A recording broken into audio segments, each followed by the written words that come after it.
Muy buenas noches. Hoy es sábado 11 de abril, son las 19 horas, estamos en la Ciudad de México, en el Palacio Nacional. Vamos a iniciar la conferencia de prensa diaria sobre la situación de la pandemia de COVID, la enfermedad causada por el nuevo coronavirus SARS-CoV-2. Hoy vamos a dedicarnos específicamente al informe técnico diario y vamos a abrir a preguntas y respuestas. Le pido al doctor Alomía si nos lleva por el informe. Secretario, buenas tardes con todas y todos. Aquí estamos nuevamente, como todas las noches, con el panorama internacional y nacional. El día de hoy, si vemos el porcentaje de casos en el mundo en los últimos 14 días, vemos que nuevamente tiene una disminución en relación al día de ayer. 65% ahora son los casos confirmados en todo el mundo en los últimos 14 días. Y aunque pasan del millón, pues ya tenemos prácticamente unos 10 días en donde vemos que este porcentaje continúa disminuyendo, y esto nos habla también de cómo se está comportando la pandemia a nivel mundial. La tasa de letalidad se ha mantenido prácticamente estable en un 6.2%, y ya lo comentábamos, es una tasa que promedia las tasas de letalidad que está habiendo en todos los países del mundo. En la siguiente diapositiva podemos ver un poco mejor la distribución de cómo está la carga en estos últimos 14 días por las regiones de la Organización Mundial de la Salud. Vemos cómo sigue habiendo un incremento en el caso de la región de las Américas. Ayer era del 40% y ahora ya está en el 42%, y también la región europea tiene una disminución, y es lo que vamos a estar viendo en los siguientes días, cómo se reduce la región europea y cómo se incrementa la región de las Américas, que es, vamos a decir, prácticamente la última región que en su momento está haciendo y va a ser afectada por la pandemia como tal. 42% entonces para las Américas. En la siguiente actualizamos nuestras cifras para México. 4.219 casos, eso es un incremento de 375 casos en relación a lo que teníamos el día de ayer. 9.983 sospechosos. Si recuerdan también esto, los sospechosos se han mantenido estables, es decir, se han estado o confirmando o negativizando y no han crecido en los últimos días. De hecho, tenemos hoy menos sospechosos de los que teníamos el día de ayer. 21.277 personas también ya han dado negativas, es decir, tuvieron alguna sintomatología respiratoria, pero su prueba fue negativa para SARS-CoV-2. Lamentablemente 273 defunciones, también se actualiza esta cifra, y ya son más de 35,000 las personas que han sido estudiadas hasta el momento en relación a la epidemia en México. Como vemos, la Ciudad de México, que es el punto más oscurito que tenemos en el medio del mapa, es aquella que ya superó los 1,000 casos como estado y como región, y por lo tanto pues mantiene esta coloración. En la siguiente diapositiva vemos precisamente esta distribución de la carga de enfermedad, es decir, de la cantidad de casos que se han confirmado para cada uno de los estados, pero a medida que va evolucionando la epidemia en el país, vemos ahora cómo la tasa de incidencia por 100,000 habitantes para todo el país, que es de 3.30, ahora tenemos un movimiento de la Ciudad de México a un tercer lugar, y hay otros estados que en función de su base poblacional empiezan también a tomar, digamos, esta delantera. Vamos desde una tasa del 12.68 hasta una tasa de 0.68 que ha caracterizado al estado de Chiapas como tal desde hace varios días. En la siguiente diapositiva, nuestra distribución por grupos de edad, y además también una diferenciación entre el tipo de servicio que demandaron al momento de llegar a la consulta, si fueron en su momento hospitalizados o fueron ambulatorios, lo cual nos representa a su vez una enfermedad grave, una enfermedad leve. Y ya veníamos notando esta tendencia en los gráficos de los últimos días y continúa de hecho acentuándose. Vean cómo precisamente en el grupo de edad que inicia a los 60 años es donde vemos un cambio de las barras amarillas que representan las personas que se tienen que hospitalizar, y las barras verdes que representan las personas que pueden tener un manejo ambulatorio en el domicilio por una enfermedad leve, y que además es mucho mayor cuando lo vemos en los grupos de 60 años hacia abajo, y en la medida que vamos avanzando en los siguientes grupos de edad, vemos cómo esa barra varía, se incrementa, y esto en su momento nos refleja precisamente lo que ya habíamos comentado, que en los mayores de 60 años hay una mayor carga de enfermedad grave que cuando se tiene menos de esa edad. Y así están distribuidos los 4.219 casos que el día de hoy han sido confirmados. En la siguiente diapositiva, por favor, vemos un poco también la distribución de lo que estamos viendo en los grupos de edad, pero ahora en concentrados grandes. Los ambulatorios representan el 67,43%, esto ya es un corte a la evolución. 3 grupos de pacientes que se hospitalizaron, o ese grupo que veíamos de hospitalizados se divide en 3, los que están estables, que representan un 10,43%, los que se encuentran en alguna condición de gravedad son 18,23%, y los pacientes más críticos, que en su momento son los que están intubados, que el día de hoy son 165 personas. En la siguiente diapositiva vemos la proporción de los casos confirmados que ya se han recuperado. 42%, si recuerdan, este porcentaje ha estado prácticamente variando entre un 42 y un 46 desde que inició la transmisión en México, y representa precisamente estas personas que han tenido una evolución ambulatoria, que se han autorresguardado en el domicilio y que ya tienen más de 14 días de haber iniciado sus signos y síntomas, y lógicamente no están hospitalizados ni tampoco forman parte de este 6% que lamentablemente perdió la vida a consecuencia de la enfermedad. Precisamente en la siguiente diapositiva vemos de las 273 personas que lamentablemente han fallecido, la asociación que venimos refiriendo desde que inició también la epidemia en México, de cómo se asocian a una comorbilidad o a un factor de riesgo. Hipertensión, diabetes, obesidad siguen bastante a la cabeza. El tabaquismo sigue creciendo, ayer estaba alrededor del 10, ahora ya está en un 11,72, y bueno, todas las demás enfermedades que en su momento se han estado presentando en los casos que lamentablemente han fallecido. En la siguiente diapositiva vemos precisamente el cuadro que iniciamos a presentar el día de ayer, que para efectos de grupo de edad nos revela precisamente cómo en estos 3 grupos que se han seleccionado, menores de 25 a 59 y mayores de 60, si pueden ustedes ver, la mayor carga de enfermedad se encuentra en el grupo de 25 a 59. Sin embargo, la mayor letalidad, es decir, la mayor cantidad de personas que fallecen a consecuencia de la enfermedad, de ser casos confirmados de COVID, se encuentra en los mayores de 60, y de hecho es la letalidad más alta que tenemos en estos 3 grupos, y inclusive más alta que lo que vemos en el promedio nacional, siendo de 14,3, ¿no? Y por eso la Jornada Nacional de Sana Distancia, que sigue invitando a estas personas en los grupos de riesgo, ya sea por la edad o ya sea por las comorbilidades, a resguardarse, al menos durante este tiempo en el que sabemos que va a haber un incremento importante de casos y por lo tanto un incremento del riesgo de contagiarse, padecer de la enfermedad, complicarse a consecuencia de ella, y un riesgo importante también de poder fallecer.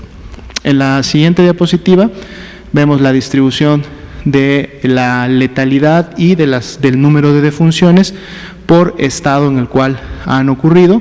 Ya comentábamos, 6,47 la letalidad para el país, pero dependiendo del estado, esta letalidad puede variar yendo desde un 25 hasta un 1,82. Igual sucede, como lo vemos en la siguiente diapositiva, con la mortalidad. La mortalidad para el país es de 0,21, sin embargo puede iniciar desde 1,04 y ser de 0,02 dependiendo de la base poblacional de los estados en donde han ocurrido las defunciones. Y finalmente tendríamos nuestro gráfico diario, la carga de casos acumulados, aquí están los 4.219 casos, pero también la gráfica que nos muestra los casos incidentes. Y si vemos los casos incidentes, pues bueno, ya tenemos unos 4 días en donde esa tendencia que veíamos que se estaba presentando como ascendente en función de la notificación y confirmación de nuevos casos, se ha mantenido de alguna manera estable en relación a los casos que día con día se han confirmado. Como decíamos al principio, fueron 375 los que se confirmaron en las últimas 24 horas y pues vamos a estar dando también seguimiento a cómo se comportan estas tendencias. Sería el panorama del día de hoy. Muchas gracias, doctora Lumía. Pues vamos a abrir a preguntas. Empecemos con usted, luego para acá con usted, y luego ustedes dos, y luego usted. Alejandro Explanuria, yo quisiera solicitarle que si también en las gráficas nos puede también considerar la información de los recuperados y cuál es su situación con la que entraron, para también fomentar hábitos saludables. Con gusto. Y con respecto a la confusión del factor de 8 que se está aplicando, existe mucha confusión con respecto a por qué no se está aplicando con las muertes. La explicación es muy simple, qué bueno que nos lo comenta para que no haya dudas. La vigilancia centinela tiene lo que explicamos la semana pasada y con gusto lo vamos a ir explicando. Puede ser que los días que actualizamos las estimaciones, que es cada semana, recapitulemos sobre cómo funciona la vigilancia centinela. Las personas que tienen enfermedad leve y que son estas que les llamamos ambulatorios, porque el tratamiento o el manejo, la vigilancia médica es ambulatoria, están en su casa,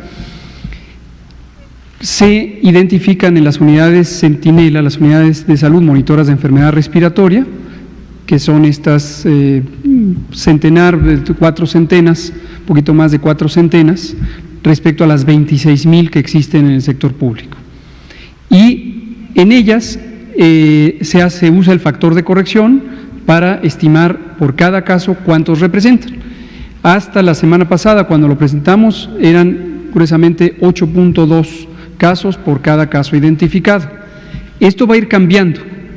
Cada semana va a ir cambiando la proporción o el porcentaje de personas a quienes se les toma la muestra, se les hace el procesamiento en laboratorio y se identifica que son positivas al coronavirus SARS-CoV-2. Es muy esperable que a lo largo de la epidemia este porcentaje va a empezar a aumentar y eso nos va a llevar a que seguramente este factor de expansión cambie. Esos son los ambulatorios. Las personas con enfermedad grave, que son quienes se hospitalizan, con mayor razón quienes se hospitalizan en terapia intensiva, y por lo tanto quienes desafortunadamente fallecen, no hay factor de corrección, porque directamente al 100% se les toman muestras para el diagnóstico por laboratorio. Finalmente, ¿cuándo me presumen los EPP? ¿Cómo? ¿Cuándo me presumen los EPP? Los EPP ya se empezaron a repartir desde que llegaron en el primer avión, ya llegó el segundo, como lo anunció la Cancillería. Todo este operativo de adquisición de los insumos, ahorita mayormente provenientes de China, lo está coordinando la Secretaría de Relaciones Exteriores. Entonces ya llegó el primer embarque, lo anunció el canciller Marcelo Ebrard en la conferencia matutina, ya llegó el segundo y lo vamos a estar anunciando. Esto es lo que le llamamos el puente aéreo. Una vez que se estableció el primer vuelo, no paran, vienen y vienen. Conforme llegan, se empiezan a distribuir y han llegado distintos productos, llegaron guantes, llegaron cubrebocas, llegaron… ¿Mande usted? ¿Podemos ver su calidad que nos lo enseñe? El día que quieran, con gusto. Por favor. No, perdón, no, estaba usted. Usted no, porque ayer ya habló, y la compañera de blanco y usted. Gracias. El lunes usted hizo un llamado a que cesaran los ataques a médicos y enfermeras y diverso personal de salud. Sin embargo, a lo largo de la semana hemos visto un incremento en esta incidencia. Se han registrado más casos de ataque. Ayer el director general del ISSSTE hizo un llamado, pidió protección para algunas de las unidades. La pregunta es si la Secretaría de Salud está pensando en cambiar la estrategia, en hacer también un llamado para que se vigilen más estas unidades y cesen estos ataques. Gracias. Sí, no necesitamos cambiar estrategia, la estrategia es la misma, no confundir estrategia con operación. Estrategia es largo plazo, esta estrategia la definimos en enero y es para toda la epidemia. La estrategia tiene distintos componentes y, como han visto en las distintas conferencias, múltiples temas. Ayer vinieron los psiquiatras, antes vinieron los especialistas precisamente en discriminación, ha venido las especialistas en mujeres, próximamente vamos a hablar de juventudes, vamos a traer todos los distintos temas. Todo eso forma parte de la estrategia.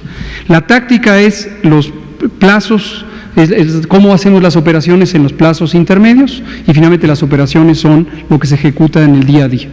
Entonces, hay un componente de la estrategia que es la seguridad del conjunto del operativo, que incluye las instalaciones, el transporte de los insumos, las instalaciones de salud, las instalaciones de resguardo de los materiales, etcétera. Dentro de ese segmento o ese componente de la estrategia, que trabajamos de manera muy coordinada con la Secretaría de Seguridad Pública, también con la Guardia Nacional y también, desde luego, con las Fuerzas Armadas, hay distintos elementos para garantizar la seguridad de las personas y de las instalaciones y de los materiales y los equipos. Nos preocupa profundamente y nos indigna que el personal de salud reciba ataques. Es verdaderamente indignante, es insólito, es muy alarmante que haya personas que estén canalizando distintos sentimientos muy básicos, como el temor y como quizá sentimientos de enojo hacia el personal que les protege. Entonces, piensen en esto: la persona que haya perpetrado cualquiera de estas agresiones perfectamente puede ser que sea la próxima persona que padezca la enfermedad o que tenga un familiar directo que padezca la enfermedad. Entonces, aunque no lo sea, es increíble pensar que alguien pueda considerar sensato atacar a un miembro del personal de salud que está precisamente para protegerle a esa persona y a cualquier otra persona en este país. Nuestro total reconocimiento, respeto, admiración, agradecimiento a todo el personal de salud. En este momento que estamos próximos a entrar a la fase 3, ellas y ellos van a ser las personas protagonistas de la respuesta ante la epidemia de COVID. Entonces necesitamos protegerles, por supuesto, por parte del Estado, pero también por parte de la población. Confiamos en que la solidaridad natural, el espíritu de comunidad esté presente, y también la población ayude a proteger y a respetar y a darle las mejores condiciones de trabajo a las profesionales de la salud. Pero a corto plazo no se espera que esté la Guardia Nacional afuera de los hospitales vigilando. No es esa la mecánica, porque esto no ocurre afuera de los hospitales, ha ocurrido en la vía pública, ha ocurrido en el transporte. Hemos dejado en claro, no hay ningún plan de militarizar el país. Que quede muy claro eso. También están los propagadores de noticias falsas, los saboteadores de la integridad de nuestra República, circulando noticias completamente irresponsables y falsas. Hace un par de días circulaba una falsa proclama supuestamente proveniente del gobierno que hablaba de que se declararía el estado de emergencia o el toque de queda. Esto es falso, no crean en esas desinformación y calumnias. Gracias. Estaba la compañera allá de blanco, y usted, y luego usted, y después usted. Buenas tardes, Sandra Meras, de Grupo Fórmula. 2 preguntas. La primera es, en esta fase, y ya con el número de hospitalizados, ¿cuántas camas, ventiladores hay disponibles ya restando a este grupo de personas? ¿Cuántos hospitalizados están ingresando al día, si tienen un promedio? Y la otra pregunta es respecto a la comunicación que le está dando el personal médico a los familiares con pacientes de coronavirus. Ese es quizá el mayor de los enojos, que no tienen mucha comunicación, que el médico no les da informes, y por eso la gente se está molestando, y por eso quizá venga el enojo de parte de la ciudadanía. En esta estrategia que plantearon hace 3 meses, ¿ya se tenía el panorama de cómo se les va a informar sobre el estado de salud de los pacientes? ¿Habría que cambiar la operación? ¿O cuál es el mecanismo de cómo se pueden informar las personas? Gracias. ¿Cómo no? Gracias por la pregunta. Eso es parte, en una situación como esta o en cualquier situación ordinaria, es parte de la profesión médica. el personal de salud directamente atendiendo a un paciente tiene la obligación de comunicar de manera transparente, de manera precisa, de manera oportuna, de una manera cándida, compasiva, la situación de salud de la persona enferma. Está obligada y obligado a dirigirse al propio paciente si el paciente está en condiciones de recibir información. Si no lo está, por ejemplo, porque estuviera gravemente enfermo y no está en un estado consciente, tiene la obligación de referirse a quien ha firmado como responsable legal de la persona enferma. Y esta información debe ocurrir de manera continua.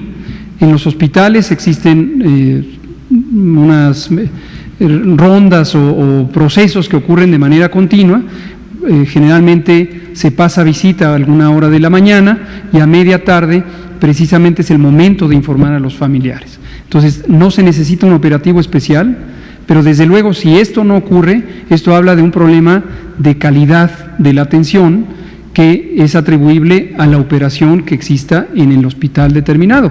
Y aquí lo que llamamos es a la ciudadanía a que donde quiera que detecten una situación como esta, no duden en alertarlo a las autoridades correspondientes. Por ejemplo, si se trata de una institución nacional, como es el Seguro Social o el ISSSTE, que en los distintos mecanismos que se ponen a disposición para la denuncia ciudadana, estos están de manera visible en los propios hospitales, que hablen o que manden un correo electrónico. También existe un mecanismo por Twitter, que lo denuncien. No se justifica en ninguna circunstancia que no se les informe correctamente. Había entendido que, por ejemplo, en algunos hospitales de la Ciudad de México ya les hablaban a los familiares.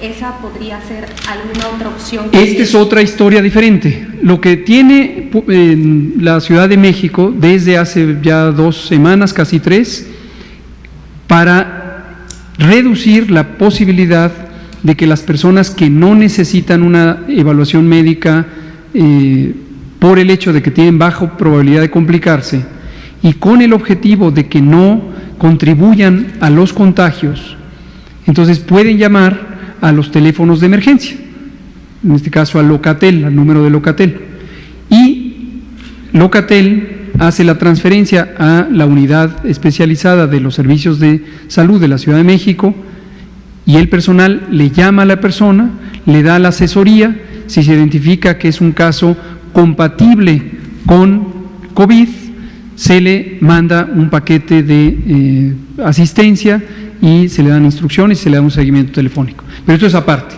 Lo que usted me decía antes es en las unidades de salud, ¿no? Le platicaba sobre lo mismo. O sea, entiendo que algunos hospitales, para no tener a los familiares afuera, les están hablando ya directamente al familiar para saber el estado de salud de la persona enferma. Bien. Entonces, si este modelo se puede replicar en otros hospitales para evitar la confrontación. Maravilloso. Cualquier estado que quisiera implantarlo, recordemos, lo he dicho muchas veces, los gobiernos estatales son autoridades sanitarias, son autoridades de salud. Tienen responsabilidad sobre la integridad, la vida de las personas que habitan en su territorio. Directamente los gobernadores y las gobernadoras. Y cada estado, los 32 estados, tienen una Secretaría de Salud. Y esa Secretaría de Salud puede tomar decisiones técnicas en el marco de las disposiciones generales de la Secretaría de Salud Federal para que, de acuerdo a sus propias realidades y necesidades, puedan brindar los mejores servicios. Y respecto a las camas. Lo de las camas, los datos no necesitamos ningún promedio, los informamos cada día. Eso es lo que acaba de informar el doctor Alomía y lo informamos todos los días en la distribución de personas que están hospitalizadas, que están intubadas y en general las que están en terapia intensiva. ¿Pero cuántas están disponibles ya con los que están hospitalizados al día de hoy? Esto lo hemos estado informando en bloques cuando han venido los colegas del INSABI, tanto aquí como en las conferencias matutinas, y hablan de las camas existentes. Pero estamos en este momento, precisamente cada autoridad sanitaria de los estados es administrativa, jurídica y operativamente responsable del proceso de reconversión hospitalaria. Nosotros dimos las disposiciones generales, hicimos una guía técnica muy cuidadosa sobre cuáles son los criterios para reconvertir un hospital uno de los criterios importantísimos es que haya hospitales COVID y hospitales no COVID. Y cada Secretaría de Salud de los estados es responsable de poner en práctica esta reconversión. El 19 de marzo sesionó el Consejo de Salubridad General y quizá recordarán que uno de los 5 acuerdos de esa sesión fue un exhorto para que todas las autoridades estatales procedieran de manera inmediata a la reconversión de sus hospitales. Entonces, ha habido avances en distinta velocidad. Algunos estados están más avanzados que otros, algunos planes de reconversión son más elaborados que otros y estamos dando seguimiento para que se cumpla. Usted, la compañera, y luego usted, y luego usted. Y acá me está faltando, ¿verdad? Perdón, allá atrás. Perfecto. Entonces, a ver, por favor. Hola, buenas noches. Preguntarle rápidamente si usted tiene información en torno a la muerte de un empleado del Seguro Social en Tlatelolco. Se hablaba en redes sociales de un posible contagio ahí, si tienen algún dato. No lo identifico de manera puntual, doctor Alomía. No nos saltemos, vamos en orden. Cada quien su turno. Para comentar, es muy importante comentar que si bien es cierto en el nivel federal tenemos nosotros acceso a la base de datos completa, la puntualidad de cada uno de los casos la tiene mucho más específica los estados, que precisamente son los que están más al pendiente de las evoluciones, digamos, en lo particular. Se puede hacer una investigación sin problema porque tenemos acceso a la información, pero de seguro en este caso sería la Ciudad de México la que pudiera tener más información. Okay. Ahora, también déjeme intervenir aquí para comentar. Afortunadamente, conforme ha transcurrido la epidemia, ya no ha ocurrido un fenómeno que ocurrió al principio, y lo recordarán, que es este fenómeno de estigmatización y ensañamiento contra las personas afectadas o sus familias. Esto nos ocurrió con el caso 2, una persona que estuvo en Sinaloa, no siendo residente de Sinaloa. Entonces, volvemos a hacer el mismo exhorto. Para fines de un fenómeno masivo, poblacional, tiene poca utilidad conocer los detalles de una persona, pero además, entrar en los detalles de una persona implica entrar en la confidencialidad, que es un derecho que se debe preservar y cuidar y respetar para cada persona. Usted dirá, aunque no conozcamos el nombre, pero a lo mejor el nombre ya está en los medios públicos, o aunque no esté el nombre, está en dónde trabaja, dónde vivía, y eso lleva a un fenómeno de agresión y discriminación. Yo les pido, ¿es una violación de datos para ustedes? Lo que les pido es contribuyan al respeto a la confidencialidad de las personas. Usted y yo y esa persona que está hablando, todos tenemos ese derecho y hay que respetarlo. Si se vuelve noticia la vivencia de una persona, no perdamos de vista que se afecta a todo su entorno y entonces su familia, sus vecinos, sus colegas de trabajo empiezan a irremediablemente enfocar la atención en una persona. ¿Cuál es el estado que más ventiladores tiene? Depende de su población y esa es una estadística, como hemos dicho, le acabo de contestar a la colega, estamos en los procesos de reconversión y hay estados que tenían cierto equipamiento, hay estados que adquirieron nuevo equipamiento, hay compras federales, hay donativos, hay muchas cosas, esto va a estar cambiando todos los días.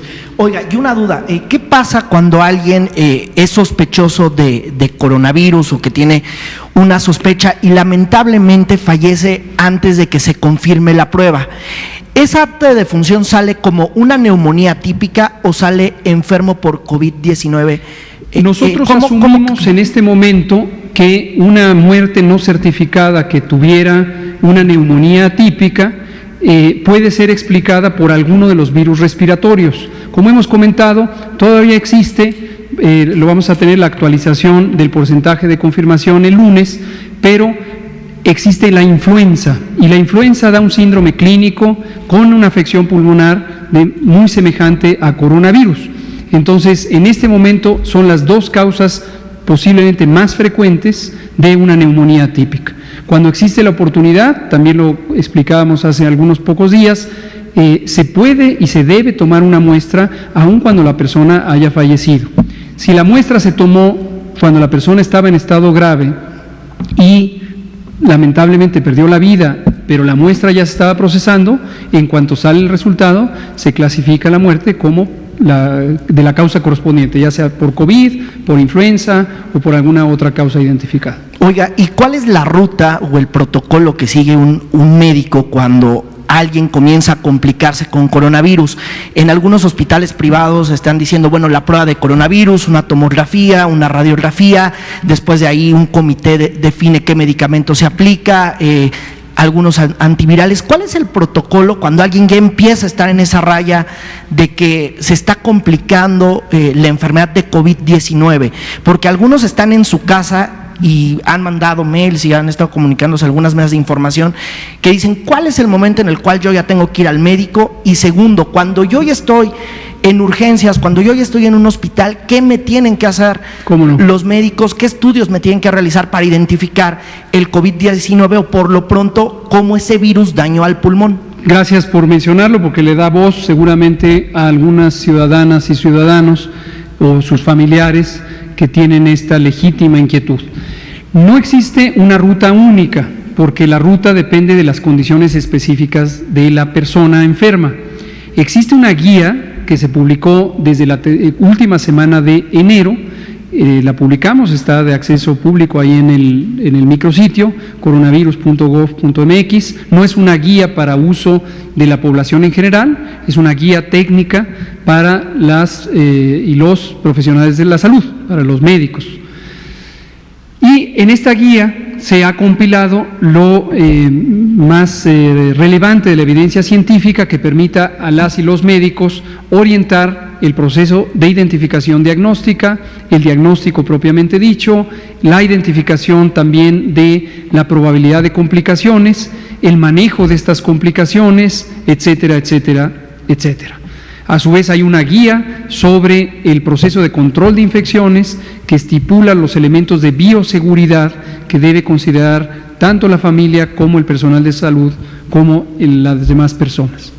Respecto al manejo médico, lo que es importante es que las personas recuerden lo siguiente: los grupos de la población que tienen mayor probabilidad de complicarse. Adultos mayores, ponemos el punto de límite en 60 años y más. Esto es un punto referencial, pero cada vez, conforme aumenta la edad, aumenta también el peligro de complicaciones. Es decir, la persona de 70 años tiene mayor riesgo de complicaciones que la persona de 60 años. Pero definitivamente la persona de 60 años tiene mayor riesgo que la persona de 50 años. Este es un elemento. El segundo es mujer embarazada. Por favor, que no se nos olviden, las mujeres embarazadas tienen un riesgo aumentado de complicarse. Y el tercer grupo son las personas que padecen enfermedades crónicas, en especial las que comentamos cada noche: hipertensión, diabetes, enfermedad cardiovascular, tabaquismo. Tabaquismo en sí mismo es una enfermedad, pero además causa muy importantes alteraciones del funcionamiento del aparato respiratorio. Entonces el tabaquismo aumenta el peligro de complicaciones. El uso de vapeadores también hemos considerado por semejanza a otros daños que causa el uso de vapeo, que debemos considerarlo como un elemento de riesgo.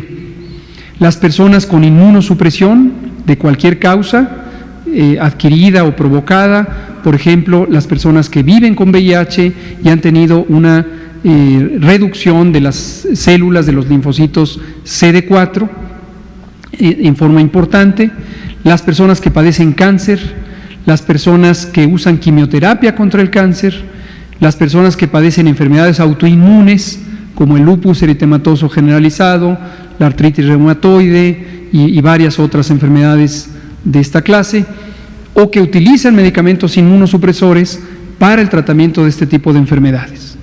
Entonces, todas ellas son personas que tienen mayor riesgo de complicarse. Y ahí es donde está la distinción más importante del manejo. El manejo médico empieza por identificar esos factores de riesgo. Quien está en el grupo de alta probabilidad de complicarse tiene que tener una mayor atención pronta. Si tuviera síntomas de COVID y tiene fiebre, por ejemplo, este grupo de personas no debe esperar para ser evaluado médicamente.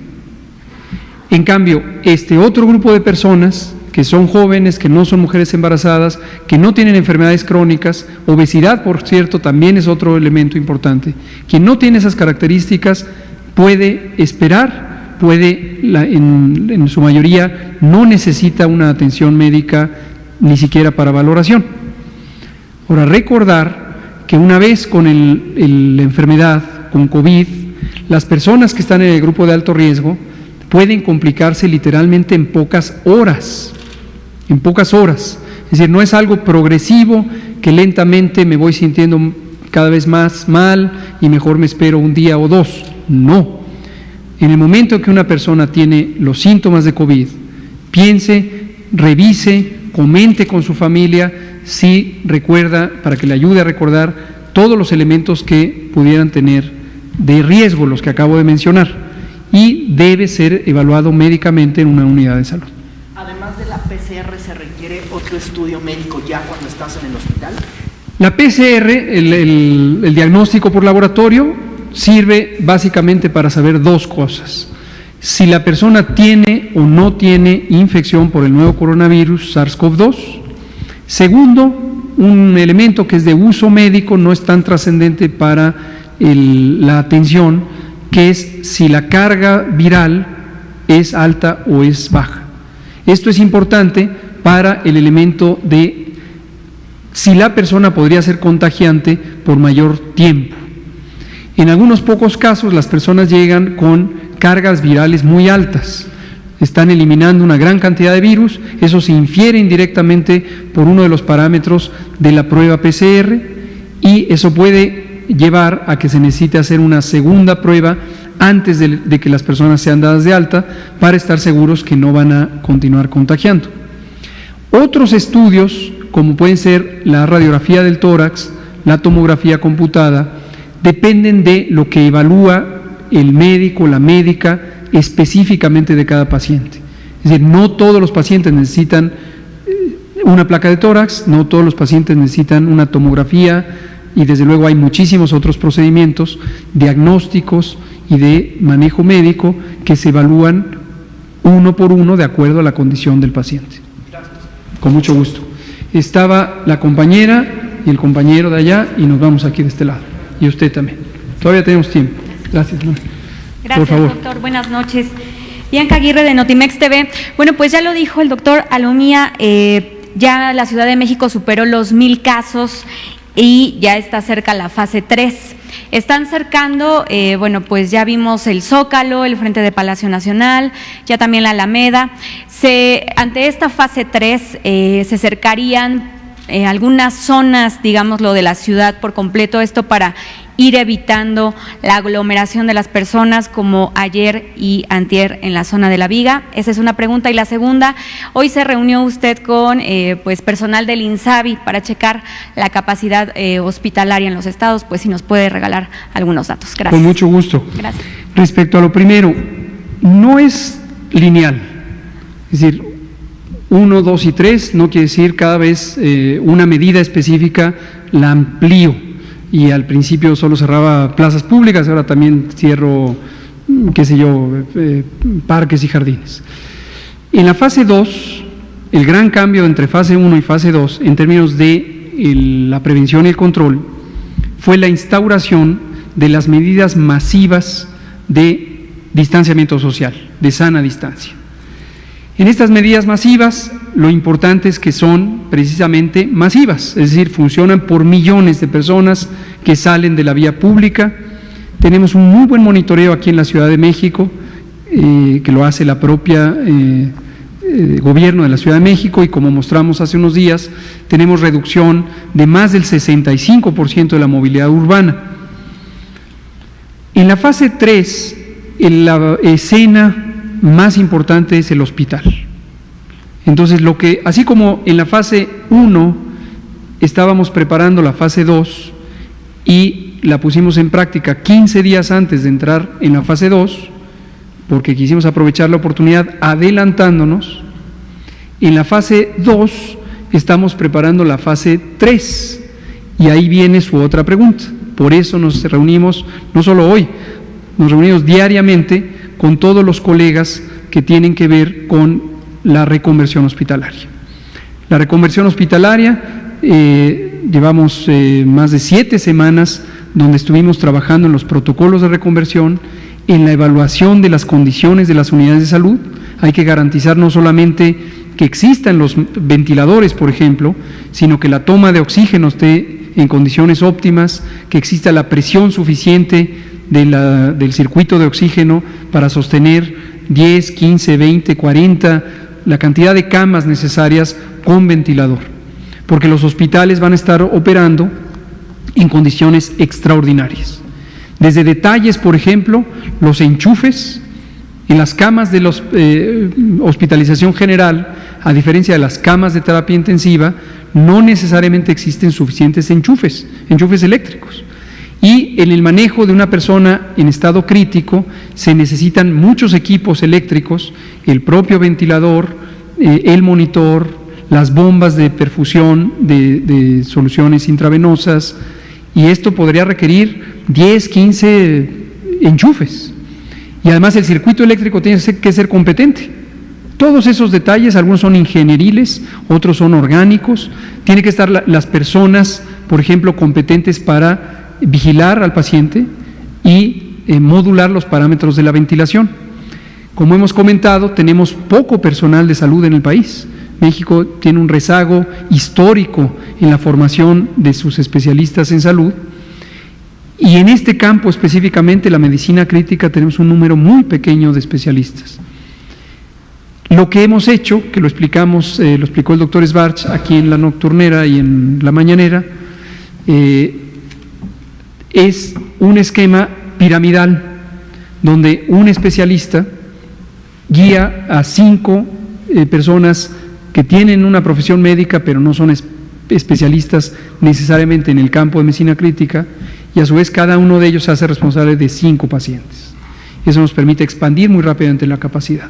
Entonces, ese es el trabajo continuo. Terminando esta reunión con los colegas de INSABI, nos fuimos todos juntos al Seguro Social, al Comando Operativo del Seguro Social, estuvieron los colegas del Seguro Social, del ISSSTE, y estuvimos también evaluando el progreso de la reconversión hospitalaria. Gracias. Usted colega, y nos vamos allá con el compañero y luego usted. Gracias. Buenas noches, Poncho Gutiérrez.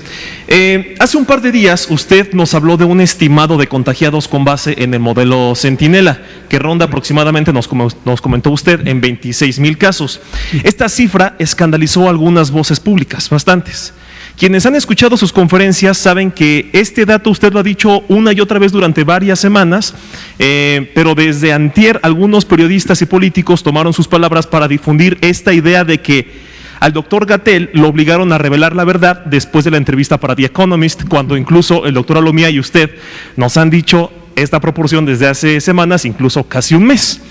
Esta afirmación irresponsable de que al gobierno lo obligaron a decir la verdad, personalmente me parece muy grave, muy delicada, y es algo que se sigue diciendo en las redes sociales. Me gustaría pedirle que volviera a hacer, por favor, esta aclaración para que no existan futuras confusiones sobre esta cifra, ya sean legítimas o malintencionadas. Gracias. ¿Cómo no? Los especialistas en salud mental identifican un fenómeno de la mente humana que se llama proyección, y que consiste, ayer lo digo porque ayer estuvieron nuestros colegas psiquiatras, la proyección es un proceso de la mente en donde características que uno percibe propias las impone en la visualización de alguien más. No pretendo hacer ningún diagnóstico a distancia de las personas que escriben esto, pero es un fenómeno conocido. La importancia de la verdad en el manejo de una epidemia no es solamente un asunto ético, es un asunto técnico. Esta misma frase la dije hace meses y la he dicho por más de 10 años desde que me dedico a este tema. La verdad es importante porque permite que una población, en este caso la población mexicana, conozca cuál es el escenario al que se enfrenta y pueda tomar decisiones. Y esas decisiones no dependen solo de cada persona, o no están encaminadas al bienestar de cada persona, están encaminadas al bienestar de la persona, su familia, su comunidad, su barrio, su ciudad, su país y su mundo. Somos más efectivos cuando conocemos la realidad, sabemos a lo que nos enfrentamos, lo sabemos con anticipación y podemos saber que si algo es positivo, algo es alentador, nos puede llamar a aprovecharlo. Si algo es retador, si algo es difícil, si algo es peligroso, podemos enfrentarnos de manera más efectiva. Es decir, no es solamente, desde luego entraña un principio ético fundamental y un compromiso con la verdad, pero tiene un valor técnico. Como nosotros nos dedicamos a lo técnico, no podemos desperdiciar ninguno de los elementos en ese sentido. Y lo que hemos estado ejerciendo en este foro desde el 28 de febrero, cuando tuvimos el primer caso, y mucho antes, la primera conferencia de prensa que tuvimos sobre coronavirus, la dimos en la Secretaría de Salud el 22 de enero. Entonces, en todo momento hemos querido que la información se conozca lo más rápidamente posible, de la manera más amplia posible y de la manera más clara posible. No podemos cambiar las percepciones de cada persona. Si hay un reducido grupo de personas en México que por algún otro interés distinto de la seguridad sanitaria, del bienestar de las y los mexicanos, tienen necesidad de obstinarse en una agenda particular de difamación, de desoír las evidencias científicas, pues respetamos su opinión. No podemos hacer nada al respecto más que seguir sumando con la enorme mayoría de mexicanas y mexicanos que conocen en este foro y muchos otros la verdad. Muchas gracias. Usted dijo claramente que es una estimación, no se debe de interpretar de otra manera. No nos saltemos.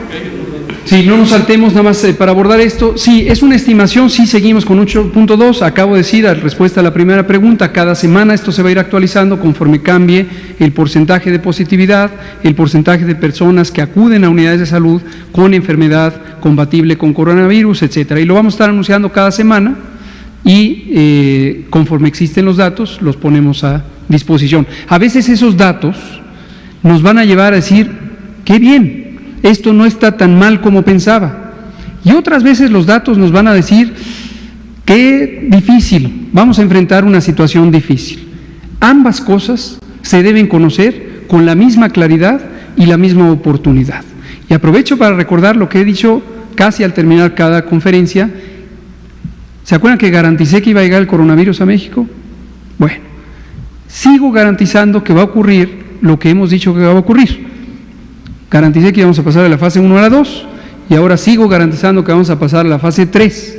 La fase 3 implica un crecimiento acelerado del número de casos, que ya lo estamos viendo, implica muy tristemente muertes y lo que se requiere es la respuesta organizada, solidaria de todas y todos, y lo hemos resumido con esta frase, quédate en casa. Necesitamos que se queden en casa y que contribuya cada quien a que se reduzca la transmisión de este virus. Vamos a pasar allá con el compañero, nos regresamos con usted. Subsecretario, buenas tardes, funcionarios. Primero una inquietud, en tratándose que usted es el director de toda esta estrategia, ¿no debería tener un micrófono personalizado, un gabalier? Lo veo para también, a veces sí, a veces lo veo también tocándose, rascándose ahí el cachete, inquieto, en fin. Esa es una inquietud por una parte. Buen punto. Y debido a este confinamiento en los hogares y atender a pacientes, los familiares, atender a eventuales potenciales pacientes, ¿no cabe la posibilidad de implementar una estrategia, no sé, atención médica en línea, un tutorial precisamente para no dejar en el desamparo a estas familias, a estos hogares? Y otra igual y le parece una grasejada, pero está ahí en las redes sociales. Cuando la peste negra, esta cosa de la peste bubónica, hubo ahí 4 personajes, cuenta ahí la historia, está hasta en todas partes, ¿no? El aceite del ratero, que está compuesto con base en varias hierbas, eucalipto, limón, canela, en fin, y se está vendiendo, pero a granel, no sé, digo, no está comprobado científicamente, no lo sé, pero es válido que la sociedad también pueda tener este tipo de creencias, como las estampitas religiosas que muchos de nosotros creemos. Son estas preguntas, subsecretario, Gracias. por favor. Me gustan mucho sus preguntas, las aprecio. Y por lo mismo, porque me parecen completamente naturales, genuinas, legítimas, y porque seguramente reflejan la inquietud de al menos una persona que nos está escuchando. Y usted le da voz y nos ayuda a que tengamos este diálogo en forma indirecta. Empezaré por la segunda. De acuerdo a la idiosincrasia, la cultura, la cosmovisión de cada pueblo y de cada persona, existe una serie de elementos referenciales en los que se deposita la confianza, la esperanza, el estado de ánimo depende mucho de la identificación de este tipo de elementos referenciales. A veces son elementos de carácter religioso, a veces son símbolos culturales, a veces están en los propios modos de convivencia entre los seres humanos, y a mí me parece que todos deben ser considerados legítimos, respetarlos, celebrarlos, honrarlos, en la medida en que proceden de tradiciones, la mayoría de estos milenarios, ¿no? Cuando uno se enfrenta a un problema complejo, como puede ser una epidemia, que representa un reto mayúsculo para una población o para la sociedad, en este caso para todo el mundo, yo creo que es importante no entrar en actitudes cerradas que precisamente desagreguen a la sociedad. Si una persona quisiera sumar, no conozco este aceite del que me habla, pero pensemos en este aceite o en cualquier otro medio físico que se utiliza, y eso además se suma a algunas medidas de precaución, como lo que hemos dicho, lavarse las manos, cubrir el estornudo, etcétera, pues qué bien, no hay ningún problema. Alguien le dará más énfasis al aceite, alguien le dará más énfasis a lo otro. Yo creo que se trata de sumar. Y el estado de ánimo es muy importante, porque el estado de ánimo, ayer que estuvieron, por eso fue muy importante que estuvieran nuestros queridos compañeras y compañeros psiquiatras, y lo dijeron con puntualidad, depende de nuestro estado de ánimo, nuestra conducta, nuestra respuesta, el propio sistema inmune está modulado, y esto se conoce científicamente por el estado de ánimo, ¿no? Entonces pienso que es muy válido, que quien quiera usar esto, pues adelante. Una cosa que preocupa es cuando se le deposita una confianza quizá exclusiva o excesiva a un instrumento de precaución, llámese este aceite, llámese el propio cubrebocas, porque esto lo que puede llevar es a perder la atención de otros elementos que contribuyen. Entonces, por ejemplo, el cubrebocas, y por ahí seguirá la inquietud, quizá algunos de ustedes traían esa pregunta preparada, me anticipo. Es que en la Ciudad de México recomendaron el cubrebocas, y es que en el estado fulano de tal recomendaron el cubrebocas. ¿Y por qué el gobierno no corre? Bien, lo hemos dicho también, lo retomo, y estos lo retomaremos una y otra vez, porque esto va cambiando. En este momento no existe evidencia científica suficientemente completa, sólida, para identificar al cubrebocas de uso en la comunidad, distinto a la protección que usan las profesionales de la salud, pero en la comunidad no existe evidencia de que pueda ser un mecanismo efectivo de precaución. ¿Por qué? Porque aunque el cubrebocas es una barrera física, sí se conoce que ayuda a disminuir la probabilidad de que el contagiante, es decir, la persona enferma, propague el virus. Pero se conoce que no reduce significativamente el riesgo de recibir el virus, entre otras razones, porque el virus también entra por los ojos. Entonces, a menos que la persona tuviera, además del cubrebocas, tuviera gogles, entonces no hay una reducción muy significativa. Pero por otro lado, y lo relaciono con su primer comentario, al cual me parece también una buena observación, es común que en la vida cotidiana uno se le olvide que las manos son un instrumento efectivo de transmisión y que uno se talle los ojos o se toque la nariz o se rasque el cachete, con mayor razón cuando está el cubrebocas, que acalora, pica, y entonces uno se lo está quitando y poniendo, quitando y poniendo. Por esa razón es que no hemos hecho una recomendación enfática en pro del cubrebocas y de uso comunitario, pero tampoco estamos en contra. Si es un elemento auxiliar que por su uso masivo contribuye a que personas que empezaran a ser infecciosas en el periodo antes de que se den cuenta ya les protegió, muy probablemente va a contribuir un poco. Gracias. Tutoriales, qué bueno que lo menciona, claro que los hay. Ayer mismo los colegas psiquiatras hablaron de tutoriales en términos de la línea de vida, y hay ahí varios teléfonos que pusieron ayer. Ya no es 01, el 800 0044 800, 800 0044 800 es el centro de llamada de atención ciudadana de la Unidad de Inteligencia Epidemiológica y Sanitaria, y ahí tenemos personal entrenado. Después de un episodio en donde se nos saturó el centro de llamadas, lo expandimos masivamente, estamos lejos de que se nos sature, entonces usted llame. Por ejemplo, si usted tiene la inquietud de si tiene o no riesgo de complicarse, lo que preguntaba usted hace rato, llame, 24 horas al día, 800 0044 800. Y entonces platique con quien le va a asesorar y que le diga, le va a hacer preguntas, oiga, ¿usted fuma? Sí, ¿cuándo fumó? Otra, y le va a decir. La recomendación es que sí vaya en este momento a atención médica. Pero ya en la etapa, cuando ya está alguien con el coronavirus en su casa, que no tiene un ventilador, ¿qué hacer? Quien está en su casa no necesita un ventilador. Si alguien necesita un ventilador, debe estar en el hospital, indiscutiblemente. Nos queda tiempo para una pregunta. Ahí está, 0800 0044 800. La última pregunta, por favor. Gracias, doctor. Daniela Pastrana, de Pie de Página. Nos han llegado mucha inquietud de cómo hablar con los niños de esto. Es una de las preguntas que ayer se nos quedó por la falta de tiempo en el tintero, que quería preguntarle a los psiquiatras, para saber también si tienen en esta estrategia preparados materiales específicos para hablar con los niños, cómo les explicamos lo que está ocurriendo, por qué tienen que estar encerrados, porque un poco lo que se dijo ayer, pero con materiales dirigidos a ellos, o cómo podemos hacer para explicarle a los niños. Y por otro lado, hemos estado siguiendo esta información de que China presentó ya su primer día sin muertos, que en Europa va bajando, lo que nos van explicando, que va aumentando en América, que viene la fase 3. Y yo quería preguntarle si con la información que tienen hasta ahorita, con lo que han monitoreado, sus previsiones sobre esto que había explicado de alargar la curva, más o menos cómo van. ¿Cómo va? Si vamos más bien, mal, o algo así. Gracias por la pregunta sobre los niños. Le voy a pedir al doctor Alomía si lo contesta. Déjeme abordar primero, porque él está coordinando los distintos grupos que elaboran las guías. Pero le comento sobre esto.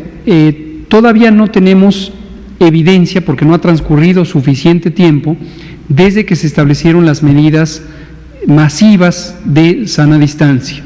El 23 de marzo se cerraron las escuelas.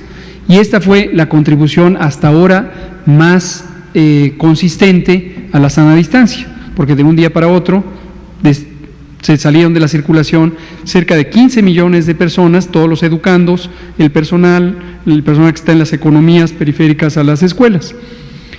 Pero luego se sumó el resto de las suspensiones de actividades, y estas no se han ejecutado de manera muy consistente. ¿A qué me refiero?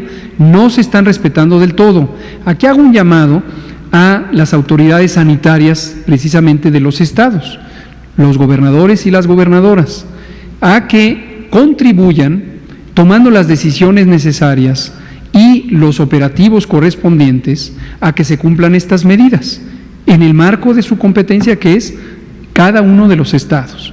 En algunos estados vemos progreso, hay además un monitoreo continuo de la reducción de la movilidad, como el que he mencionado, en la Ciudad de México 60%. En otros casos no existe un mecanismo de monitoreo, pero sí se pueden poner en práctica el cierre de espacios públicos, el cierre de centros comerciales, el cierre de las playas, etcétera. Y también la actividad industrial. Conocemos que todavía, particularmente en la zona norte del país, siguen activas muchas plantas maquiladoras. Le corresponde a la entidad federativa garantizar que se cumplan las disposiciones generales del Consejo de Salubridad General, que es la Autoridad Sanitaria Nacional, y la del Secretario de Salud. Entonces hacemos un llamado, todos y todas dependemos de ustedes, y dependemos también de la población. Cuando la población decimos quédate en casa, ese es un acto de voluntad personal, que requiere conciencia, requiere un sentido de solidaridad. Pero cuando una persona se ve, en cierta manera, presionada para tener que ir a trabajar porque su empresa, que no tiene una actividad esencial, se empeña en seguir operando, o le ha planteado al trabajador, la trabajadora, que le va a despedir si no se presenta a trabajar, quien está incumpliendo es la empresa, ¿no? Si brevemente nos comenta nada más sobre los niños. Rápidamente, nomás hacer la referencia, sé que aquí está muy pequeño, pero lo pueden ustedes ver en la página precisamente de la Secretaría de Salud, en el micrositio de coronavirus.